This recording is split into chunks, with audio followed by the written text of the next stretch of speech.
Gente, eu primeiro vou dar boa noite para todo mundo que está chegando aqui. Mais uma reunião nossa na SBC regional.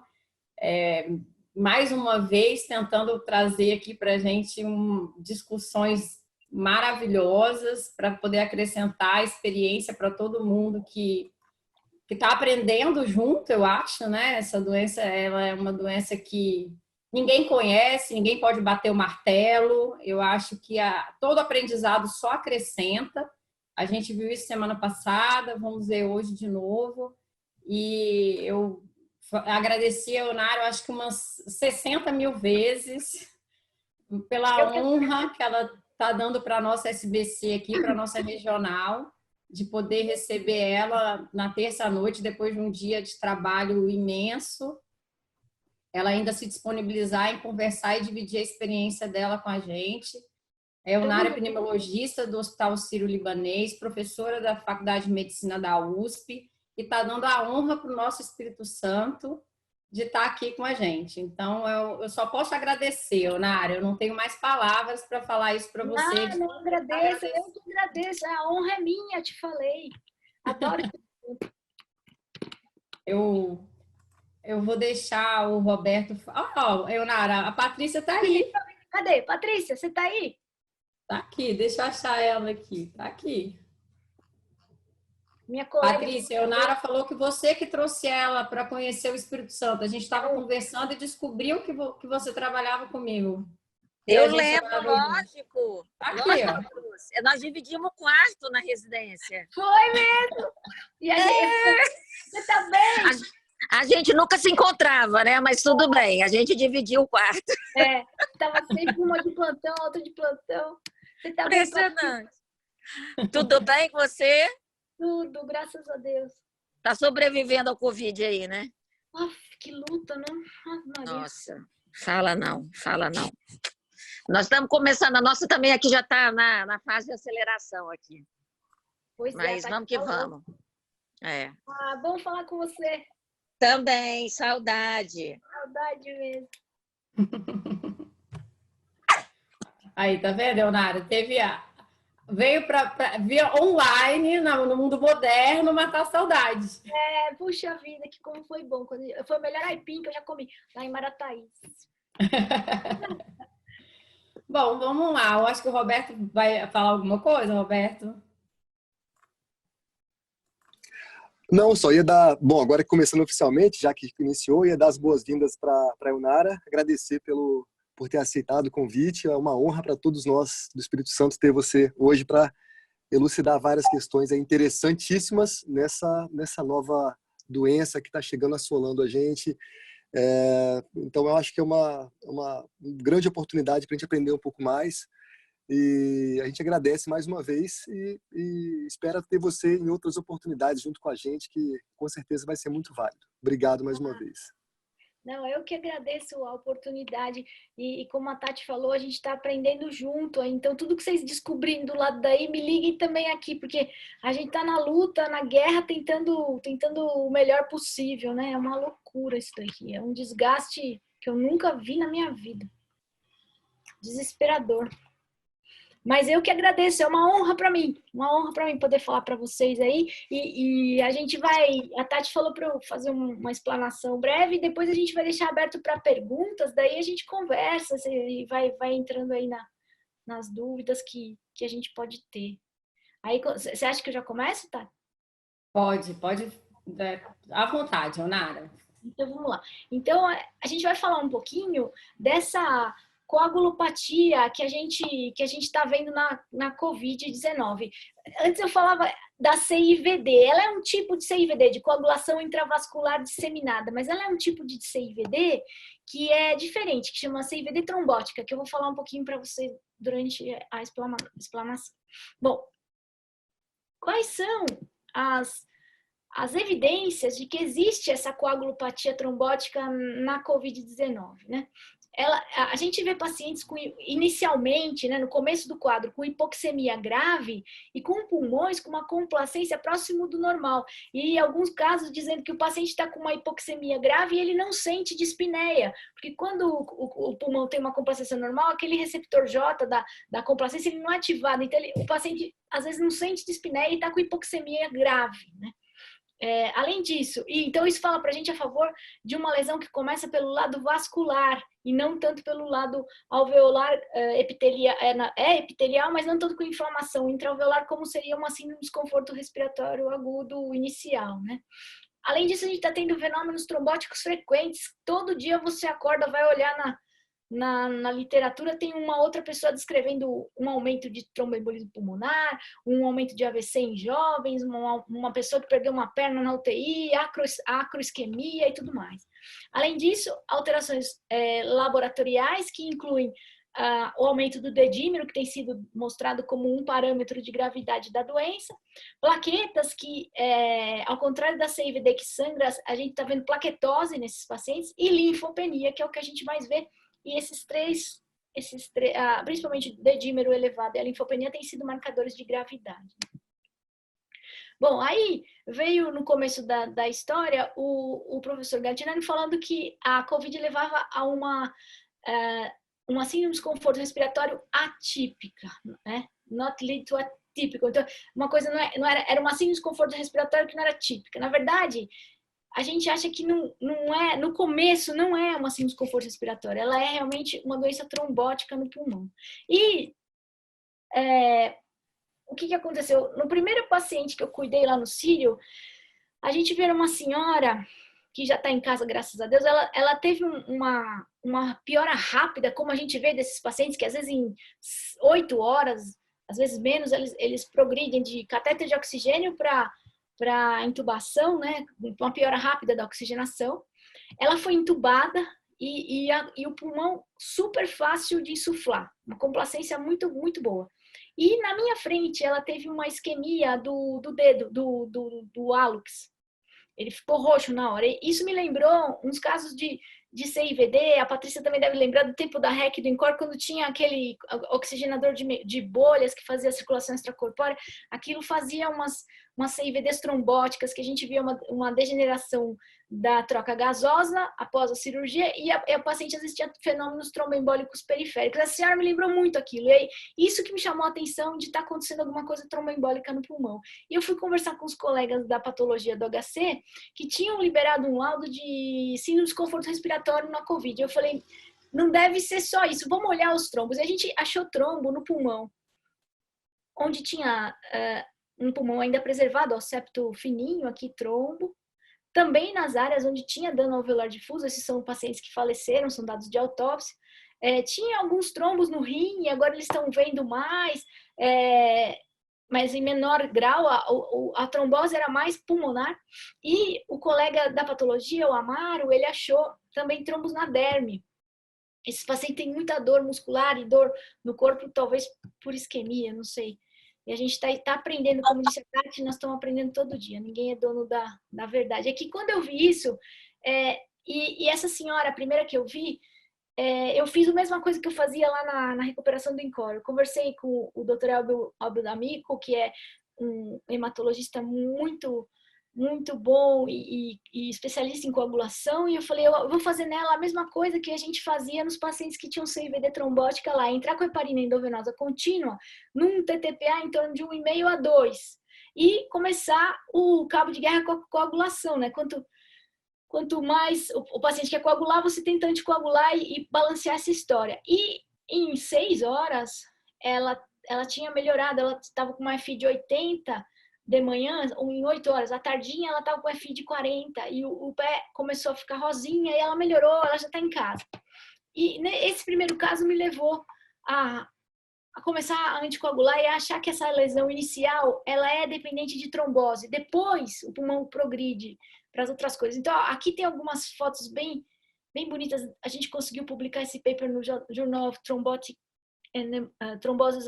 e Hemostasia. E aqui vocês estão vendo um trombo bem bonitinho aqui num vaso. São vasos pequenos, uma arteríola pulmonar. Tem nos capilares, a gente não consegue ver, mas é mais difícil a circulação de sangue, mas aqui você vê os vasos nas arteríolas, os trombos. Você vê aqui, tá vendo essas células mais roxas aqui? É o efeito citopático do vírus. O epitélio alveolar descamando e caindo para a luz, dando essa alveolite descamativa.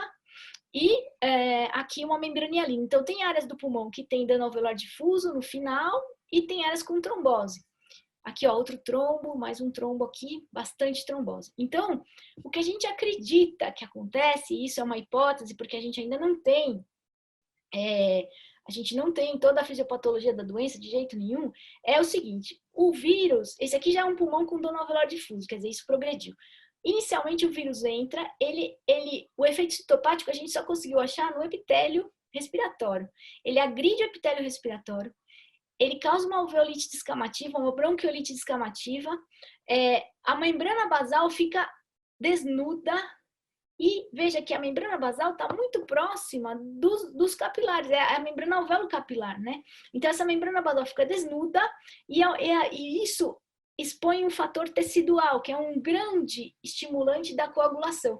Então, você vai ter uma coagulação intravascular disseminada, inicialmente pulmonar. Até tem um professor da Inglaterra que publicou um trabalho semana passada, dizendo que ele chamaria primeiro de PIC, que é Pulmonary Intravascular Coagulation, e depois de DIC, que é Disseminated Intravascular Coagulation. Então, começa no pulmão. E se você não conseguir frear isso, o que vai acontecer? Você vai ter necrose dos tecidos, você vai ter disfunção do surfactante, porque acaba que você tem transsudação de fibrina para dentro da luz alveolar, você tem uma piora da complacência depois dessa situação e com desvitalização dos tecidos e pouca inflamação, tem pouca inflamação, você quase não vê infiltrado inflamatório, você vai ter infecção secundária mais para frente na doença. Mas o que começa a história é isso aqui, um pulmão quase normal, os septos aqui um pouquinho congestos e os trombos impedindo a troca gasosa nesse território alveolar.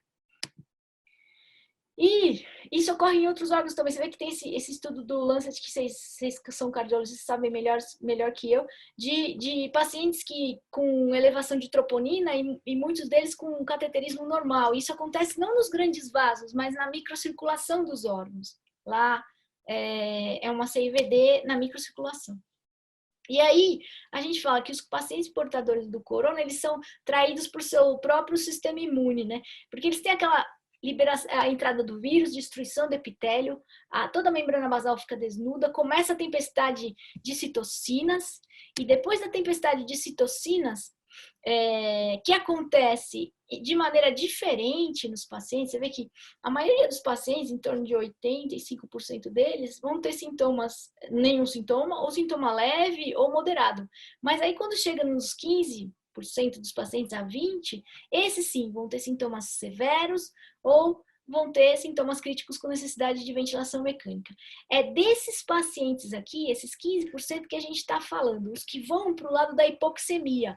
E o que a gente acredita, baseado nessas primeiras observações, é que tudo começa com a desnudação do epitélio, seguida da tempestade de interleucina Z, depois da cascata da coagulação, primeiro local, e que depois pode se disseminar. Então, a gente acredita que na primeira dessaturada que o paciente dá, que é lá pelo 7º dia, mais ou menos, 6º, 7º dia, a gente já tem que entrar com essa dose maior de anticoagulante para frear o processo e impedir que ele vá para o ventilador. A gente está fazendo isso, agora a gente já deve ter uns 60 pacientes, assim, e a gente tem tido bons resultados, assim, é uma coisa muito interessante de se ver, mas eu sei que não tem poder científico suficiente, que a gente precisa de um estudo randomizado, a gente está trabalhando nisso, a gente está se unindo a colegas do Canadá e da Holanda para ver se a gente consegue desenvolver isso, mas a gente está no meio da guerra fazendo o que dá e a gente não teve acesso aos casos que não usaram a heparina no nosso hospital, porque tinha um problema ético, a gente só publicou quem a gente tratou por enquanto. Então agora a gente vai ter acesso a todos os casos e nós prometo que vamos tentar publicar alguma coisa melhor aí para vocês. E aí o que acontece é isso, o que eu faço? Em torno do 6º até o 11º dia, eu peço para o doente ficar de olho na oximetria dele, e eu colho dímero D e PCR, hemograma e o DHL, que depois eu vou falar para vocês, a cada 48 horas mais ou menos, para ficar de olho ali. Se o dímero D estoura, ele começa a ficar hipoxêmico, eu já entro com profilaxia dobrada, que fala que o enoxaparina 1 miligrama a quilo dia, dividido em 2 doses, né?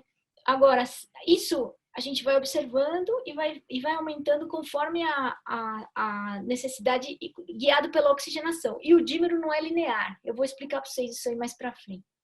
Agora, se ele vai para a UTI, entra em ventilação mecânica, ou se ele choca, aí a gente vai direto para a heparina endovenosa contínua, como foi com aquela paciente que eu falei para vocês, para manter um TTPA em torno de 1,5 a 2, a não ser que o dímero vá acima de 3.000, ou a gente observa um fenômeno trombótico, e aí a gente vai para o TTPA em torno de 2 a 2,5, sempre observando as contraindicações de sangramento, né? Então, aí tem esse estudo é interessante porque ele fala que quanto mais leve os sintomas, menos tempo de contágio o paciente tem. Os pacientes mais leves contagiam menos. Está para ser provado isso, mas parece que sim, que os pacientes que têm sintomas mais importantes, a gente não sabe se pela carga viral, eles permanecem com o vírus viável mais tempo, até 4, às vezes 5 semanas, né? Isso está para ser provado. E aí, como é que é essa história? Então, como eu falei para vocês, a coagulação e a inflamação estão muito ligadas, vocês sabem disso melhor que eu, porque vocês são cardiologistas. Então, esse fator tecidual que é exposto por causa da destruição do epitélio, ele aumenta essa cascata da coagulação. E aí, o que a gente vai ter é a coagulação intravascular disseminada e a gente já sabe disso. Algumas bactérias, vírus já causam isso no paciente, né? O que a gente tem? A gente tem a infecção, a gente tem o que a gente chama de SIC, que é a coagulação induzida pela sepse, e depois, se ela for progredindo, ela vai evoluir para DIC, que é a coagulação induzida intravascular disseminada. Isso daqui, para as bactérias, ele em geral acontece um tipo que a gente chama de coagulação aberta, que ela consome rapidamente os fatores de coagulação e ela evolui rapidamente para risco de sangramento. Já esse vírus em especial e alguns primos dele, outros coronas, eles dão um tipo de coagulação intravascular disseminada que é chamada de non-overt, que é uma coagulação, o Dr. Elber que me explicou isso daí, é uma coagulação que ela evolui para trombose. Você tem um fibrinogênio alto o tempo todo, plaquetose e ela trombosa. Ó, aqui, esse artigo é bem legal, depois eu mando para a Tati para mandar para vocês, ele fala dos tipos de coagulação. Então, a coagulação intravascular disseminada, ela vai depender da fibrinólise, do consumo de fatores e da coagulação, essas 3 setinhas. A coagulação intravascular disseminada que a gente está falando do COVID é essa daqui. Ele não faz tanta fibrinólise, ele não consome tanto, e ele faz uma hipercoagulação. O paciente fica hipercoagulável. Alguns desses pacientes que a gente estudou, eles estavam com heparina plena e a gente fez aquele tromboelastograma, eles estavam hipercoaguláveis mesmo na heparina plena. Então, a gente não tem medo que eles sangrem, a gente fica controlando o fibrinogênio. Se o fibrinogênio baixar, esse é um sinal de alerta, porque essa coagulação intravascular trombótica pode evoluir para coagulação aberta. Mas a gente, de 60, mais ou menos, pacientes que a gente tratou até agora, um paciente sangrou que era uma senhora que tinha uma bariátrica e ela tinha alguma coisa lá que a gente não conseguiu encontrar na endoscopia, mas é uma só desses 6 que a gente teve que interromper a anticoagulação. E o que a gente acha que acontece? Como faz de conta? Se você for ver aqui, do lado, faz de conta que aqui é o lado alveolar, esse lado de baixo aqui. E aqui o endotélio, na membrana alvéolo capilar. Então, esse lado de baixo aqui está sem epitélio, a membrana basal está desnuda. E o fator tecidual está exposto. É muito pertinho e começa a acontecer inflamação. E os leucócitos, eles querem passar para o lado tecidual para ver o que está acontecendo, porque tem tanto fator tecidual exposto. O que acontece? Eles destroem o glicocálix do endotélio com essa inflamação. E o sangue começa a ficar com fluxo turbulento e começa a ter ativação plaquetária, a produção de interleucinas aqui e começa a coagular dentro do vaso do pulmão inicialmente e pode progredir para sistêmico com o passar do tempo. É por isso que nesse comecinho, o anticoagulante oral, ele não é... Mesmo pacientes em uso de anticoagulante oral, a gente tem observado fazer quadros graves do COVID. Ele não protege, porque a heparina e os seus derivados têm um efeito imunomodulador no heparansulfato, que é o principal componente do glicocálix endotelial, né? Isso é antigo, aqui esse é de 2017, mas tem artigos mais antigos falando da heparina como anti-inflamatório, e talvez seja esse o efeito dela, e talvez seja por isso que os anticoagulantes orais não protegem. Isso é uma hipótese, a gente está tentando agora fazer microscopia eletrônica do endotélio para ver esse glicocálix, para tentar provar o que a gente está falando. E o primeiro, depois dessa senhora, uma semana depois saiu esse trabalho aqui. A gente já estava heparinizando nessa época. Esse trabalho, que é um trabalho retrospectivo, que todo mundo já deve ter lido, do Tang, dizendo que ele foi olhar para trás, quem tinha conseguido viver um pouquinho mais, depois de 28 dias na UTI, né? E quem tinha o SIC score, que é aquela coagulação induzida pela sepse maior, quando usou heparina, viveu mais. Então, quer dizer, provavelmente os caras que coagulavam mais desde o começo precisaram de heparina. Só que a diferença da mortalidade no final do estudo foi igual. Ele não teve, porque ele foi ver isso para trás, é um retrospectivo. E ele, pela primeira vez, falou que o dedímero podia ser um marcador de gravidade nesses pacientes aí. Aí a gente também fica pensando nos outros tratamentos, por exemplo, o tocilizumab, o anti-L6. Por que será que ele também ajuda em alguns casos?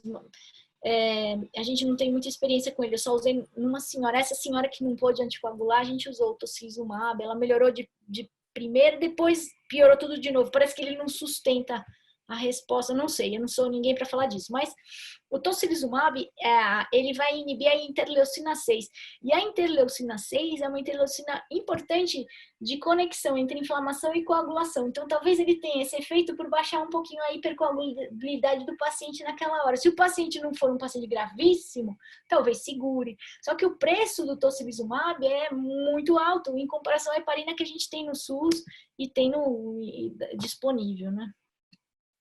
E a cloroquina? Bom, teve um artigo que falou de 3 pacientes que tinham antifosfolípide no COVID e tal, mas o antifosfolípide não parece ser a fisiopatologia da trombose na COVID. A cloroquina tem um efeito antifosfolípide, mas para ela ter esse efeito, ela precisa de deposição celular pelo menos de 4 semanas para acontecer isso. E a gente na UTI não tem esse tempo. Fora vocês aí sabem mais do que os efeitos de arritmias e tal. Então, não parece ser a droga adequada para terapia intensiva nessa situação. Aí, esse é o nosso trabalho do JTH, que é aquele de novo tromboses, que graças a Deus a gente conseguiu publicar. E aí eu esqueci de colocar o título do outro. Esse daqui é a série de casos que a gente analisou pacientes, 27 pacientes com uma tomografia, a gravidade da tomografia era mais ou menos isso aqui, ó, em torno de 12 pacientes com 25 a 50 e 8 pacientes com mais que 50. Esses foram os primeiros casos, porque quando eu vi essa história de trombose e eu vi meus pacientes melhorando, eu fiquei desesperada para dividir isso com os colegas, porque eu falei, isso pode ser importante. Assim, não porque eu queria aparecer de jeito nenhum, mas é porque eu queria muito que as pessoas tivessem essa oportunidade e talvez achei que fosse importante, e até hoje eu acho, eu tenho certeza que isso é importante. Mas eu tenho que provar mais. E aqui são o RU score desses pacientes, a maioria deles já foi de alta.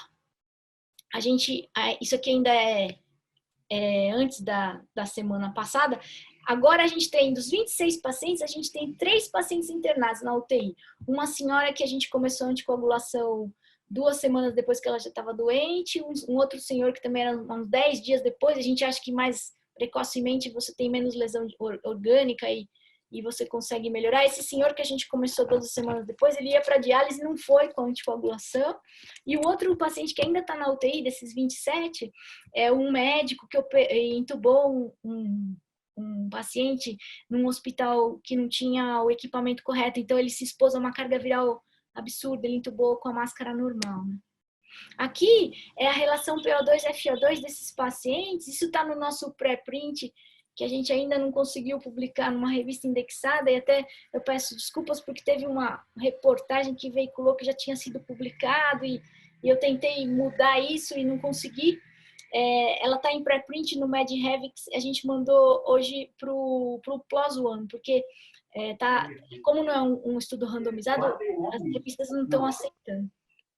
E aqui, ó, é a melhora da PO2 FO2 com a heparina, aqui na hora 0, aqui 48 horas depois, e é rápido mesmo, e aqui 72 horas depois se mantendo. A média de internação desses pacientes que a gente tratou com heparina, na UTI, a não ser esses 3 que ainda estão lá, foi de 10 a 12 dias. E no hospital como um todo, também foi 10 a 15 dias. Então, é bem menor do que da literatura em geral, que é 28 dias para mais, né? E a mortalidade da gente até agora é 0. Mas, assim, esses 3 estão lá na UTI, então a gente não sabe ainda. A mortalidade lá, o pessoal da nossa UTI é bom, muito bom, e sempre esteve junto com a gente, parceiro, assim. Aqui são os pacientes com um score maior de gravidade. A mesma história, subiram a PO2 e FO2, né? Esses são os pacientes da UTI. Bom, então, a partir disso, dessas observações que eu sei que são rudimentares, preliminares, a gente fez algumas sugestões de conduta. E essas sugestões a gente tentou disseminar aí pelo Brasil afora para as pessoas pensarem junto com a gente. Então, primeiro, profilaxia de TEV para todos, mas isso já está agora mais do que batido. Isso era no momento 0, foi na primeira semana da pandemia, né? E a gente acha que é muito importante, a gente ainda não conseguiu provar isso, mas a gente acha que é muito importante o período de intervenção. Quer dizer, a enoxaparina a cada 40 miligramas a cada 12 horas, ou 1 miligrama por quilo dividido em 2 doses, assim que o paciente mostrar os primeiros sinais de hipoxemia, porque a gente acredita que essa hipoxemia é por causa da trombose na circulação pulmonar. O dímero D para guiar o aumento das doses e a evolução dos pacientes, também, né? Mas o dímero D a gente sabe que não é o marcador ideal, ele pode ter um delay, um atraso em relação à piora gasimétrica e ele pode permanecer alto mesmo com o paciente melhorando. Então, provavelmente o marcador ideal é o heparansulfato, mas a gente não tem ainda esse poder para falar. E atenção aos pacientes obesos. Os pacientes obesos, eles escapam do Clexane, você tem que dar, do enoxaparina, você tem que dar uma dose mais alta por quilo mesmo, corrigida, e ficar atento, porque se eles não melhorarem nas primeiras 12, 16 horas, talvez você tenha que fazer a transição para heparina endovenosa contínua rapidamente nos pacientes muito obesos. Fica de olho nisso. A gente tem observado isso. Se internados em UTI e sob ventilação mecânica, ou se obesos, a gente considera manter heparina endovenosa contínua desde o comecinho, desde a primeira dessaturação, para manter o TTPA em torno de 1,5 a 2, como eu falei para vocês, junto com a terapêutica de suporte, que ninguém faz nada sozinho, todo mundo junto lá na UTI, por isso que a gente está conseguindo esses resultados, né? E iniciar a heparina plena se o paciente, se você verificar algum evento trombótico ou se o dímero D for acima de 3.000. A gente teve um paciente com 20.000 de dímero D, foi o maior que a gente viu lá. Aí, depois dessa tempestade de interleucina, da cascata de coagulação, isso vai do 7º ao 10º dia, 12º, 13º, aí o paciente pode ir para 2 caminhos. Ele começa a melhorar e vai bem, ou ele começa a melhorar e de repente ele piora. E a gente está vendo isso acontecer em alguns pacientes, ele piora sem elevação substancial do dímero D e muitas vezes com elevação importante da PCR e ocasionalmente do DHL, mostrando mais lesão epitelial. Aí a gente levanta a hipótese, que também já foi vista nos casos de autópsia, de uma fibrogênese nessa situação já mais tardia, ou de infecção bacteriana secundária, que a gente tem visto muito, porque tem desvitalização do tecido. Nessa situação, a gente está fazendo metilprednisolona 0,5 miligrama quilo dia durante 5 dias e depois vai desmamando e escalona antibiótico de acordo com os bichinhos que tem lá. Uma coisa bem importante, como a gente acredita que o glicocálix está lesado, a gente mantém esse paciente num balanço, diferente da síndrome de desconforto respiratório, a gente mantém esse paciente num balanço hídrico positivo, levemente positivo, a gente não deixa ele desidratar, mais 300, mais 500, porque isso mantém, o glicocálix ele é muito hidrofílico e o vaso está querendo colabar, então você tem que deixar o paciente um pouquinho com o tanque cheio, mais 500, mais 300, não mais que isso, mas não pode deixar em balanço negativo, diferente da SARS que a gente viu, né? É importante, aqui isso foi da semana passada, que essa paciente não tinha sangrado, então em aproximadamente 60 pacientes, nesses 27 ninguém sangrou, até agora ninguém sangrou, mas agora que a gente já tem 60, uma sangrou. E cuidado com contraindicações à anticoagulação, né? Paciente recém-operado, essas coisas, a gente tem que ficar de olho. Essa senhora que sangrou tinha uma cirurgia bariátrica, mas era de 2 anos atrás. Então, a gente fez endoscopia e não achou lesão, ela teve uma melena. Então, é isso que eu tenho para falar para vocês. Aí, agora, estou pronta para a gente conversar, o que vocês acharem necessário aí.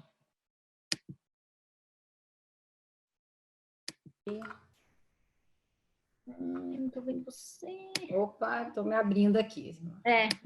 Agora vai, pronto.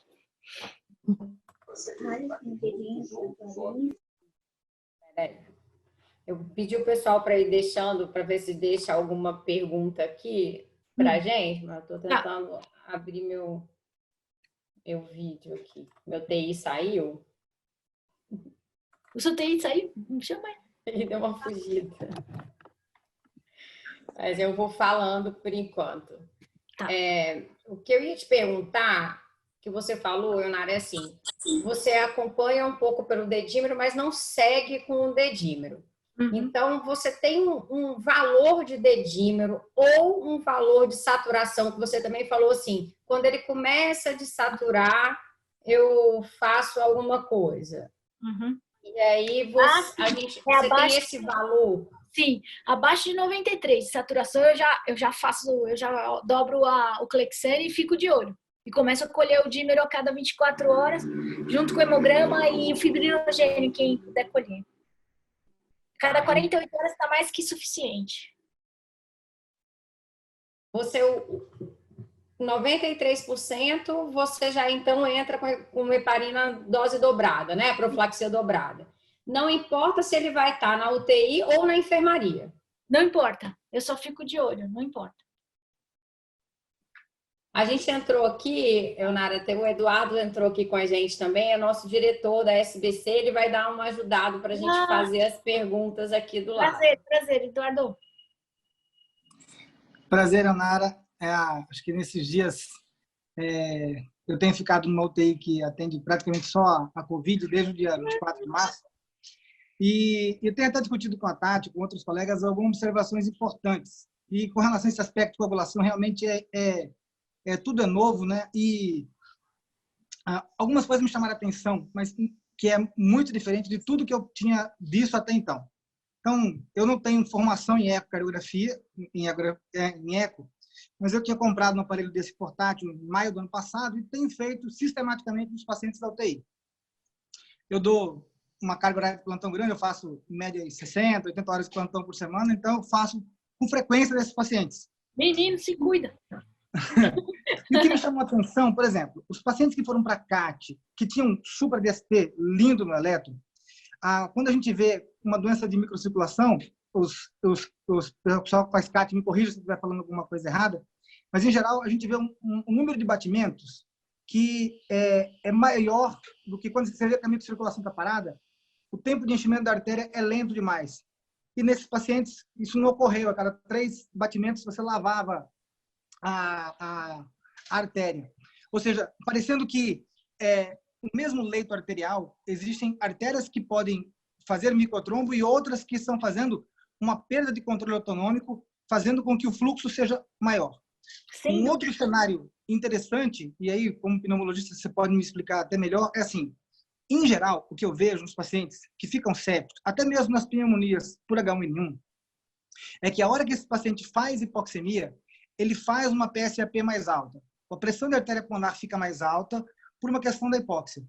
A TAPSE dos pacientes, todos que ficaram internados conosco dentro da UTI COVID até agora, que eu documentei isso tudo, foram 44 pacientes, a TAPSE é bem mais alta, 40% a 50% mais alta do que a média dos pacientes normais. Ou seja, enquanto que, no TEP grave, na hipoxemia, um paciente entubado, eu tenho uma TAPSE de 10, esses pacientes, eu tenho vendo, mesmo independente da gravidade, quando ele fica muito grave, que começa a complacência a ficar ruim, a TAPSE despenca.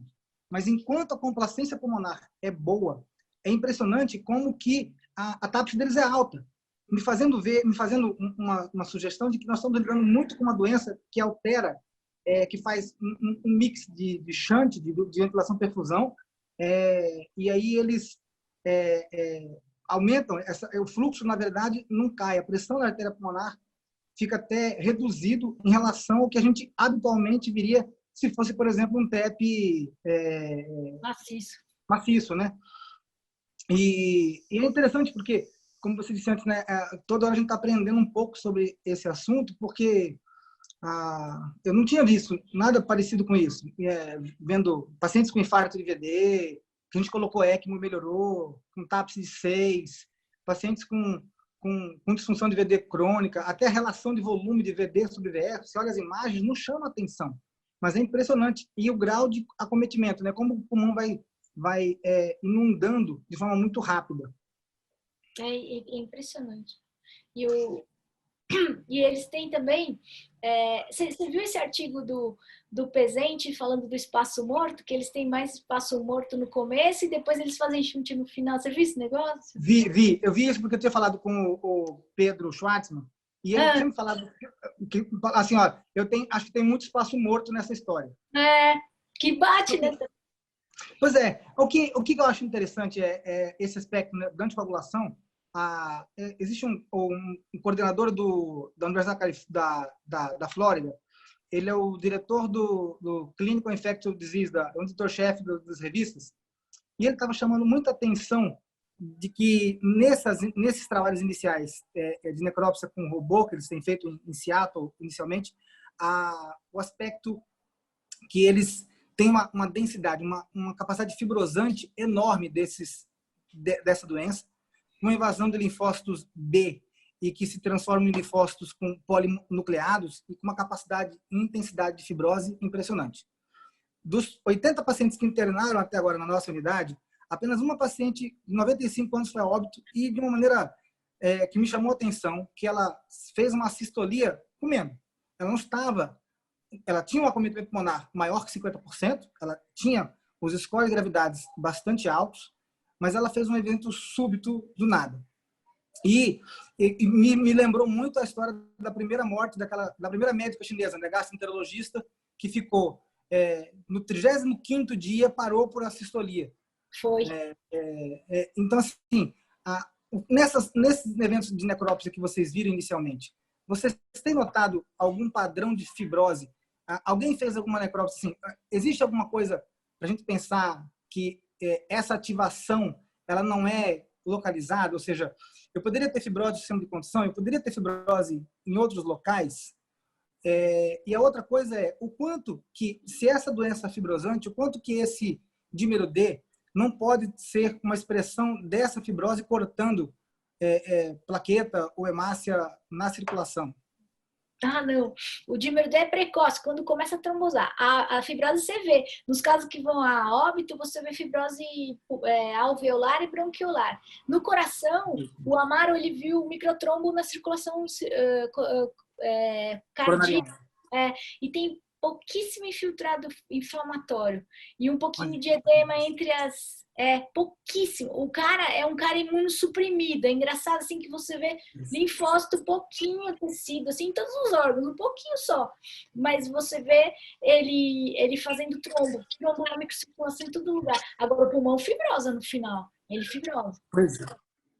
Esse é um grande medo que a gente tem. A fibrose seria, então, a fase final, não é isso, Leonardo? Não. E aí, o que a gente acredita é que se você consegue conter o processo trombótico no começo, talvez você não chegue nesse final de tanto papelão de fundo com fibrose. Mas isso é uma hipótese que a gente está trabalhando para tirar.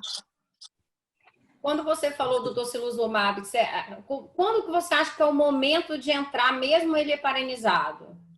Então, nega, o negócio do tocilizumab, eu não sou a melhor pessoa para falar, mas assim, o que a gente fez nessa senhora que não conseguiu usar heparina foi que ela piorou, quando a gente teve que suspender a heparina, ela piorou absurdamente e a gente falou, vamos tentar. E ela é mãe de um médico, a gente tava desesperada. E a gente dosou o IL-6 dela, veio 4.200, acho que veio. Aí a gente deu tocilizumab, aí a gente dosou de novo, porque ela melhorou, depois piorou. Aí veio 1.200 de IL-6 depois do tocilizumab. Então tem uma coisa de retroalimentação.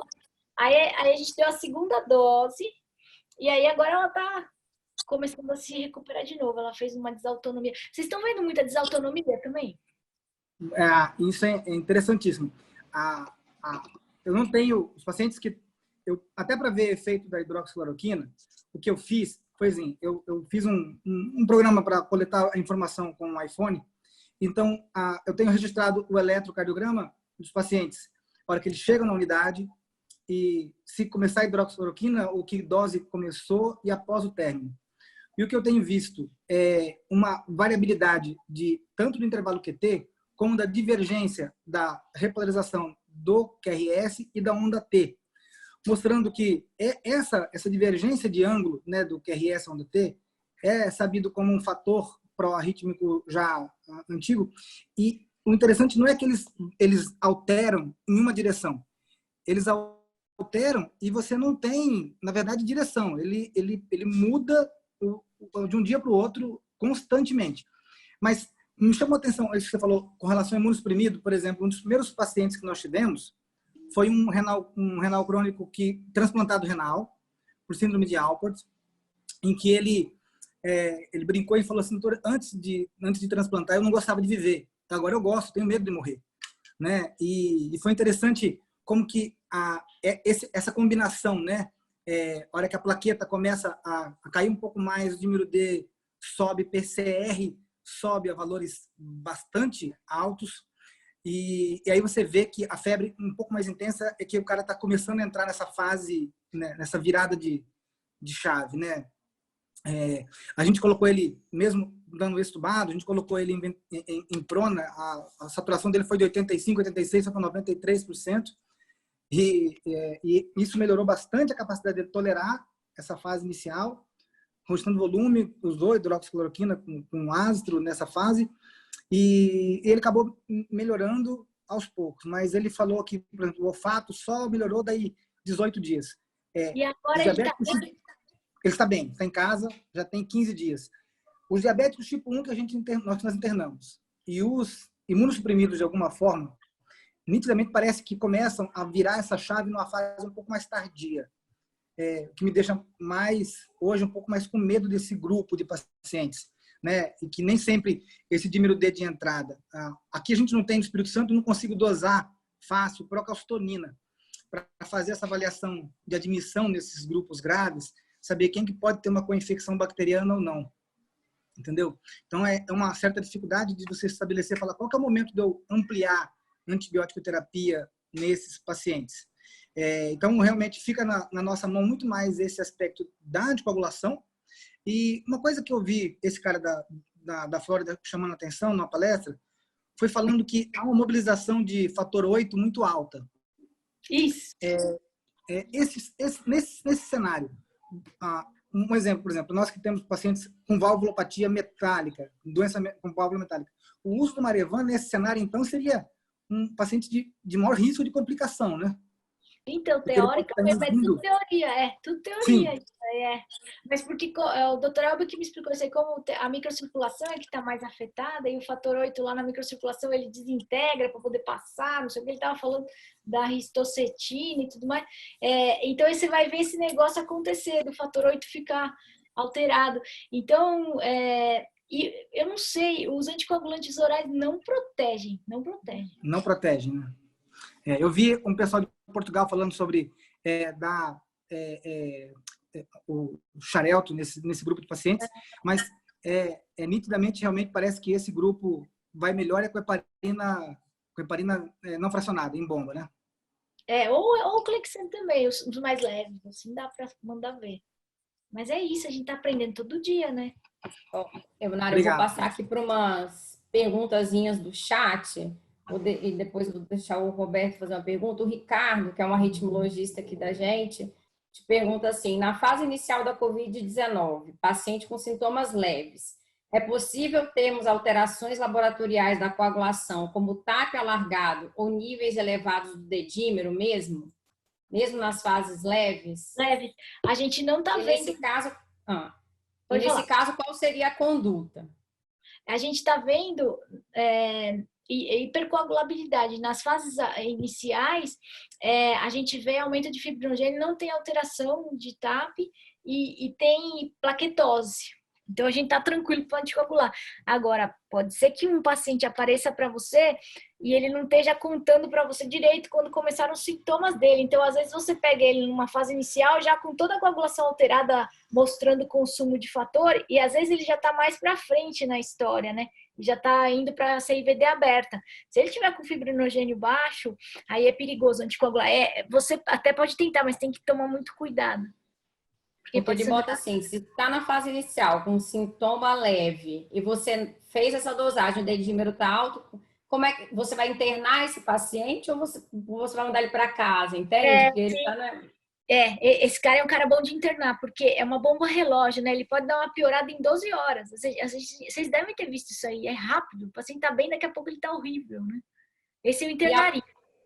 Após a alta, você mantém anticoagulado por mais algum tempo? Sim, 14 dias eu mantenho. Eu mantenho, assim, o Clexane dobrado mais 7 e depois mais 7 do Clexane uma vez. E depois eu suspendo. Eu não deixo com anticoagulante oral.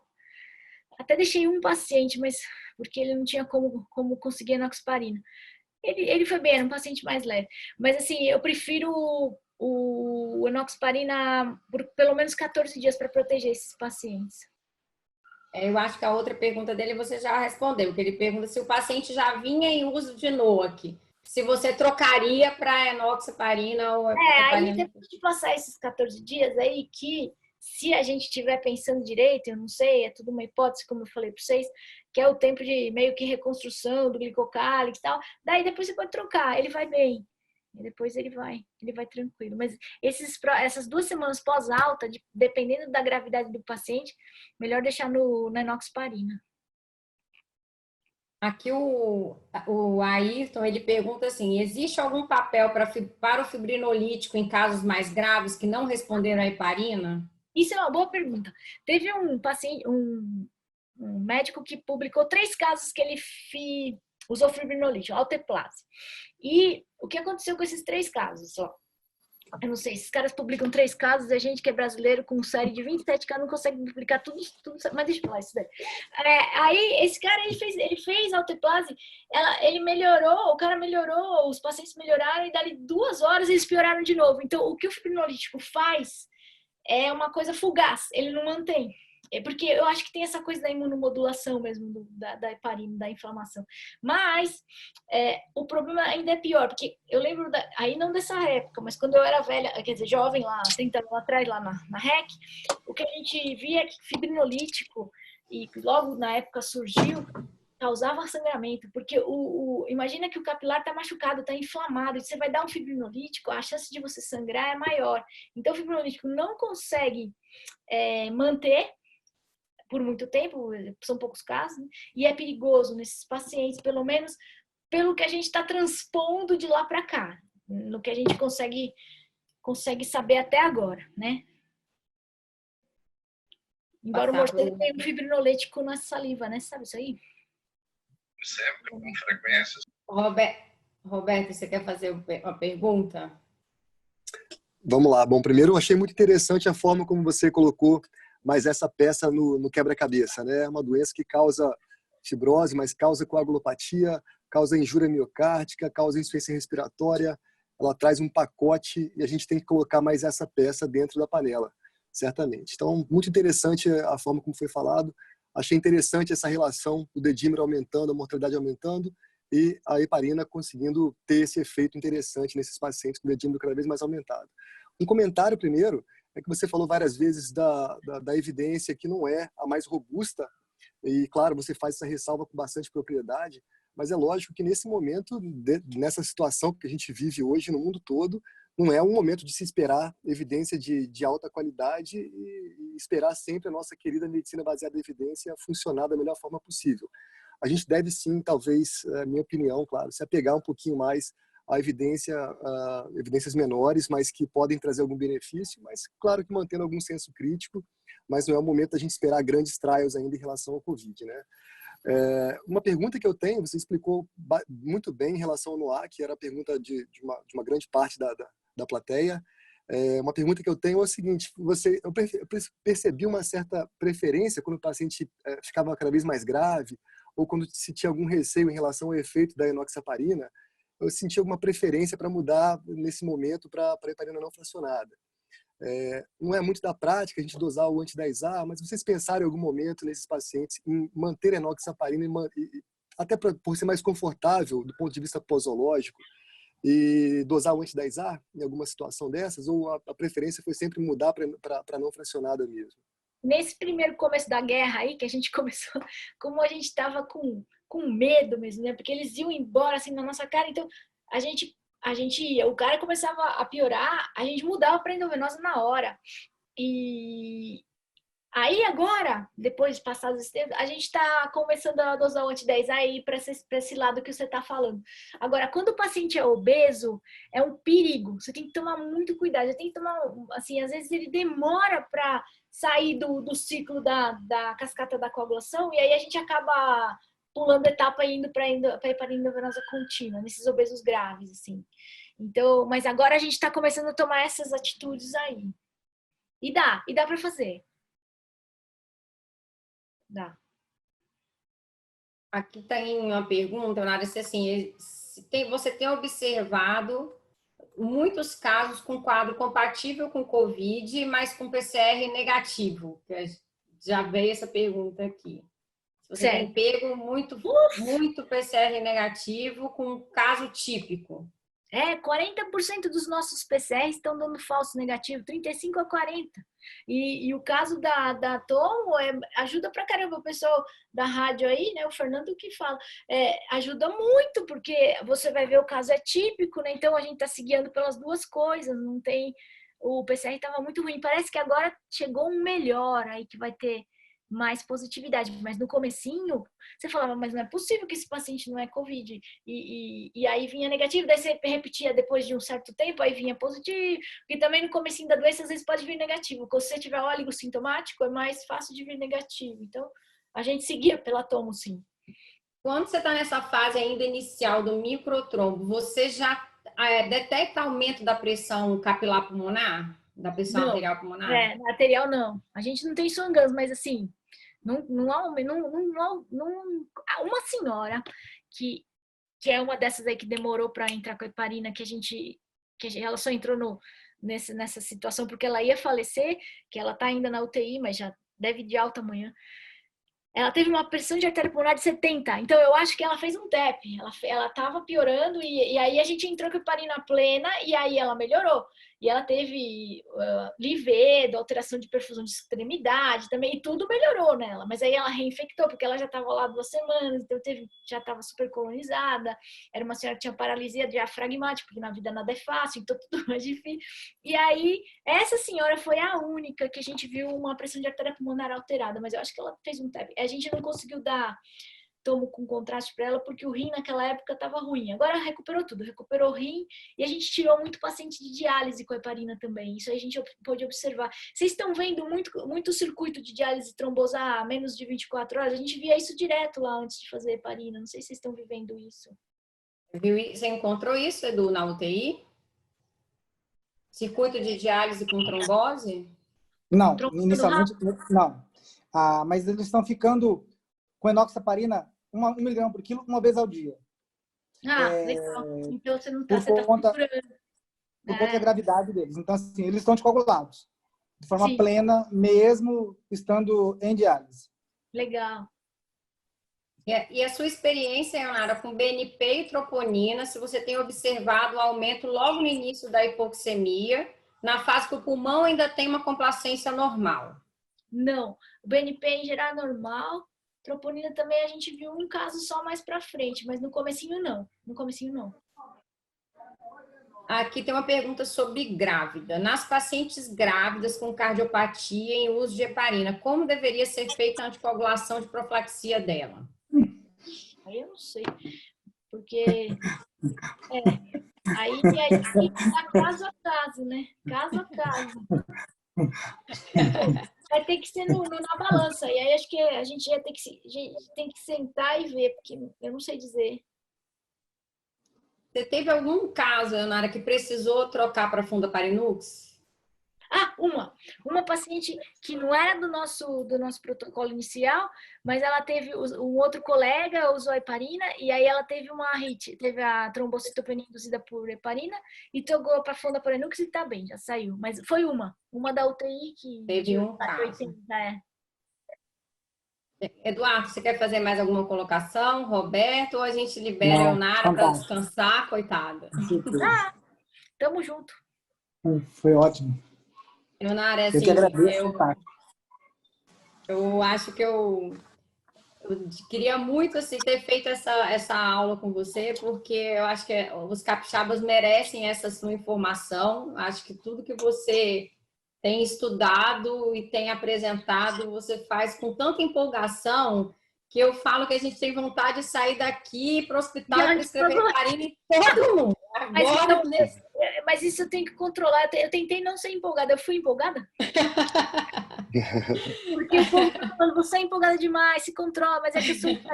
Mas não é que a gente tá vendo acontecer. Mas assim...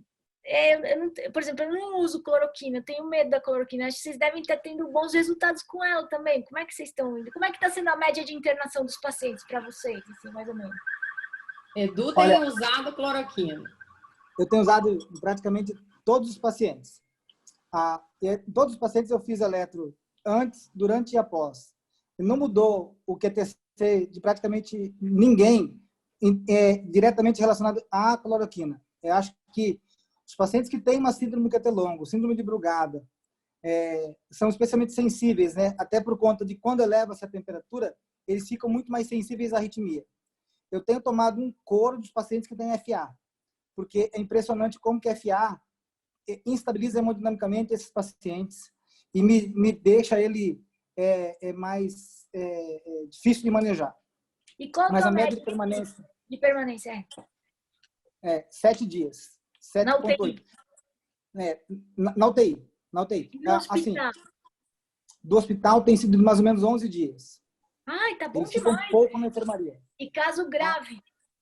Pois é, assim, hoje nós estamos a UTI hoje está com 20 leitos só de Covid, tem 19 pacientes internados e 10 entubados, atualmente. E os entubados ficam quanto tempo na ventilação? Esses entubados estão ficando bastante tempo entubados. Tem então esses mais são os mais leves, que vão mais rápido. Isso aí. Esses foram mais... Até porque, quando a gente olha o score de gravidade dos pacientes, eles se tornaram... A curva mudou drasticamente do dia 10 de abril, 5 de abril para cá. Até entre o dia 20 de março e até 10, 15 de abril, a curva de gravidade oscilou, tinha 1 ou 2 pacientes graves, mas o resto tinha uma condição razoavelmente boa. Agora, de 10 dias para cá, o conjunto de pacientes muito graves se tornou cada vez mais frequente. Então, hoje tem os pacientes entubados, e aí realmente, assim, mesmo calculando todos os índices, você vê que ele ficou bem 2 dias, você fica animado, aí no terceiro dia ele já não está bem, a relação P2-F2 cai de novo, a função renal começa a piorar, e PCR estoura de novo, a coagulação, você falou de dímero D, né? Um dos pacientes chegou a quase 15 mil. Então, e o que inicialmente era 4.300 na admissão, né? Um dos nossos pacientes, e agora, 3 dias atrás, ele repetiu, estava com 15 mil e pouco. É impressionante. É impressionante como que eles mudaram. Esse grupo de pacientes graves, realmente, eu não sei ainda o que fazer com eles. A minha esperança era separar em grupos, né? Mas uma doente de fase 2 era o doente que merecia receber tudo. O doente de fase 3, que é esse cara muito inflamado, anticoagulação e tocilizumab. Porque eu acho que se eu tirar esses pacientes com 20 dias entubados, eles vão sair com a função pulmonar muito ruim. Né? Por isso que eu acho que tem que ser antes mesmo. Eu tinha curiosidade de fazer peak flow desses atletas que pegaram para ver como que se cai ou não. Porque eu tenho a impressão que, independente do grau, ele vai fazer. Né? Eles ficam mas aí você já vai pegar na fase tardia com fibrose também, né? Então já vai ter a função, a função já vai estar péssima. Eu acho que essa fase, a hora que esse paciente, a hora que ele vira essa chave, que ele faz a tempestade de citocina, nós temos pouquíssimo tempo, né? A mortalidade de Nova York foi 80% nos entubados. Imagina, né? Eu não sei como... Imagina. Loucura, né? Assim, usar ECMO em todo mundo é muito difícil. Diga. Ei, boa noite. Poderia fazer só uma pergunta? Lógico. Oi. A gente vê a grande maioria dos pacientes que são entubados acabam evoluindo para hipotensão e necessidade de nora.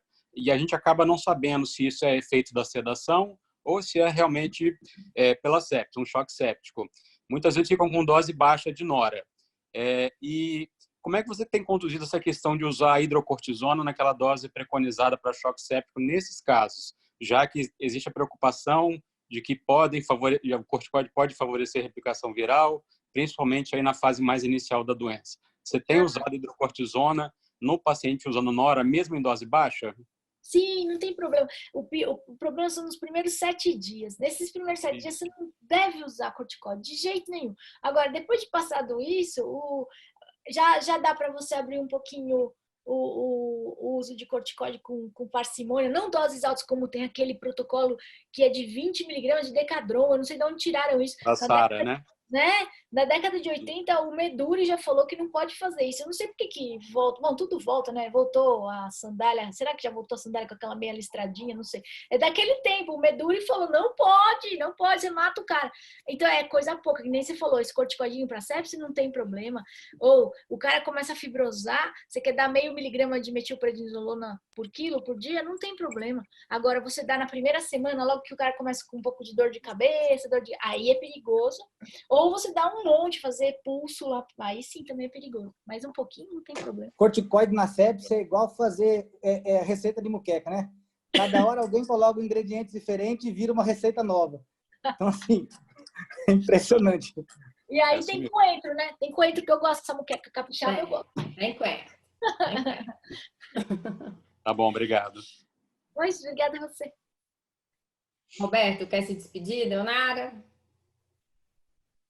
Bom, queria agradecer mais uma vez, acho que foi uma excelente oportunidade, engrandeceu muito o conhecimento de toda a sociedade cardiológica capixaba. Então, obrigado, Leonara. Eu ia perguntar sobre o DHL, não sei se eu perdi, você falou alguma coisa sobre a hemólise.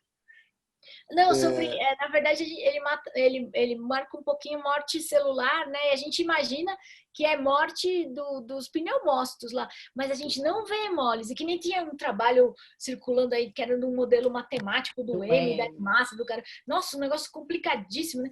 A gente não vê hemólise, não vê bilirrubina aumentar, não vê nada disso, não vê...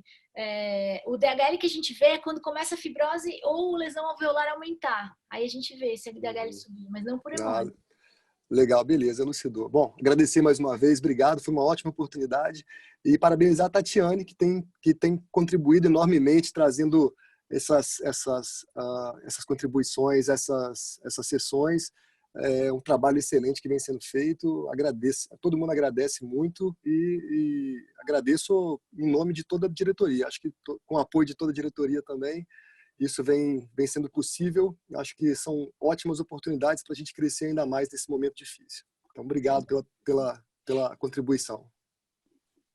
Obrigado. Cara, muito obrigada mesmo. Assim, eu vou te agradecer mais uma vez, vou te agradecer várias. Obrigada de verdade. Assim, eu acho que para a gente ter essa troca de experiência é sensacional. É o que o Roberto falou antes, é uma pecinha do quebra-cabeça. Eu acho que se todo mundo trabalhar junto e difundir informação, a gente consegue o melhor para todos os pacientes.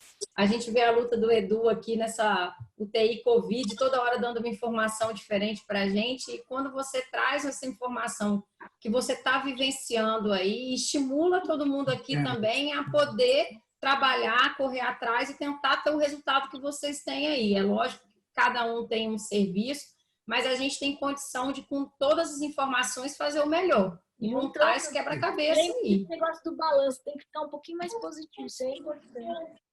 Mas estamos juntos. Muito obrigada. Se vocês descobrirem alguma coisa, vocês mandam para mim. Pode deixar. E eu espero que a gente tenha outra oportunidade no futuro. Muito obrigada. Eu quero ir aí comer muqueca capixaba. Convidadíssima. Muito obrigada. Obrigada, Leonara. Beijo grande. Tchau. Tchau.